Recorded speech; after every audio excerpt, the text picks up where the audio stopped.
అమెరికాలో శాశ్వత నివాసానికి అనుమతి ఇచ్చే గ్రీన్ కార్డ్ అనేది ప్రపంచవ్యాప్తంగా ఎంతో మందికి కల లాంటిది. మెరుగైన జీవన ప్రమాణాలు, ఉద్యోగ అవకాశాలు, విద్య, భద్రత వంటి కారణాల వల్ల అమెరికాలో స్థిరపడాలని అనేక దేశాల ప్రజలు ప్రయత్నిస్తూ ఉంటారు.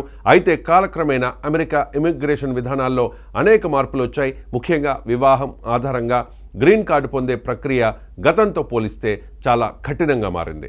గతంలో అమెరికన్ పౌరుడిని లేదా పౌరురాలిని వివాహం చేసుకుంటే గ్రీన్ కార్డ్ రావడం తేలిగ్గా ఉండేది అనే భావన చాలామందిలో ఉండేది.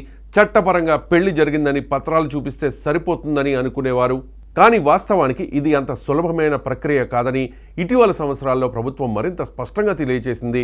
ముఖ్యంగా ట్రంప్ పరిపాలనా కాలంలో వివాహ ఆధారిత ఇమిగ్రేషన్ దరఖాస్తులపై కఠినమైన నియంత్రణలు అమల్లోకి వచ్చాయి. కేవలం పేపర్లపై పెళ్లి జరిగిందని చూపించడం సరిపోదని, భార్యాభర్తలు నిజంగా కలిసి జీవిస్తూ ఉన్నారా లేదా అన్నదే ప్రధాన ప్రమాణంగా మారింది. దంపతులు ఒకే ఇంట్లో నివసిస్తూ ఉన్నారా, ఒకే చిరునామాను అధికారిక పత్రాల్లో చూపిస్తూ ఉన్నారా, వారి దైనందిన జీవితం ఎలా ఉంది అనేటువంటి అంశాలను అధికారులు గమనిస్తూ ఉన్నారు. కలిసి నివసించకుండా వేర్వేరు ఇళ్లల్లో ఉంటే ఆ వివాహం నిజమైనదేనా లేదా ఇమిగ్రేషన్ ప్రయోజనాల కోసమే చేసుకున్నారా అనే అనుమానం అధికారులకు కలగవచ్చు.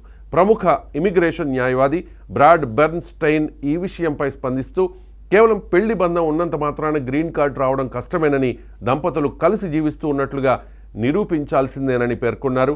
ఉద్యోగం, చదువు లేదా ఇతర వ్యక్తిగత కారణాల వల్ల వేర్వేరు ప్రాంతాల్లో నివసించే దంపతుల దరఖాస్తులు ప్రత్యేక పరిశీలనకు లోనవుతాయని న్యాయ నిపుణులు చెబుతూ ఉన్నారు. కొన్ని సందర్భాల్లో అటువంటి దరఖాస్తులు తిరస్కరణకు కూడా గురయ్యే అవకాశం ఉంటుంది. అమెరికా పౌరసత్వ వలస సేవల విభాగం వివాహం నిజమైనదేనా అని నిర్ధారించడానికి లోతైన విచారణ చేస్తుంది. ఇంటర్వ్యూలు నిర్వహించడం, ఇద్దరిని వేరువేరుగా ప్రశ్నించడం, వారి సమాధానాల్లో పొంతన ఉందా లేదా చూడడం వంటి చర్యలు తీసుకుంటారు. అవసరమైతే అధికారులే ఇంటికి వచ్చి పరిస్థితిని పరిశీలించే సందర్భాలు కూడా ఉన్నాయని నిపుణులు హెచ్చరిస్తూ ఉన్నారు. ఇంట్లో కలిసి ఉండే ఆధారాలు, సంయుక్త బ్యాంక్ ఖాతాలు, అద్దె ఒప్పందాలు, విద్యుత్, నీటి బిల్లులు వంటి పత్రాలు ఎంతో కీలకంగా మారుతున్నాయి. ఇటీవల అమెరికాలో జరిగిన కొన్ని హింసాత్మక ఘటనల్లో గ్రీన్ కార్డు హోల్డర్ల ప్రమేయం ఉందనే ఆరోపణల నేపథ్యంలో ప్రభుత్వం ఇమిగ్రేషన్ వ్యవస్థపై మరింత కఠినంగా దృష్టి పెట్టింది. ఒకప్పుడు భద్రతాపరంగా ఆందోళనకర దేశాలుగా గుర్తించిన కొన్ని దేశాలకు చెందిన శాశ్వత నివాసితుల గ్రీన్ కార్డులను సమీక్షించాలనే నిర్ణయాలు కూడా అప్పట్లో చర్చకొచ్చాయి. అలాగే గ్రీన్ కార్డు దరఖాస్తులకు ఇచ్చే పని అనుమతి కాలాన్ని తగ్గించడం వంటి మార్పులు చేపట్టారు. డివర్సిటీ వీసా లాటరీ వంటి కార్యక్రమాలపై కూడా ఆ కాలంలో తీవ్ర చర్చ జరిగింది.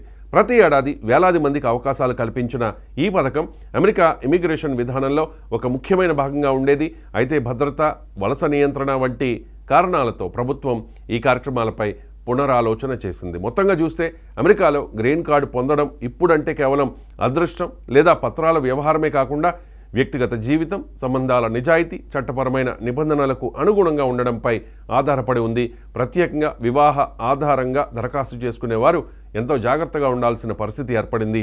విడిగా నివసిస్తోన్న దంపతులు, క్లిష్ట పరిస్థితుల్లో ఉన్నవారు ముందుగానే అనుభవజ్ఞులైన ఇమిగ్రేషన్ న్యాయవాదుల సలహా తీసుకోవడం ఎంతో అవసరం. అలా చేస్తే అనవసరమైన సమస్యలు, తిరస్కరణలు ఎదుర్కొనే అవకాశాలు తగ్గుతాయి.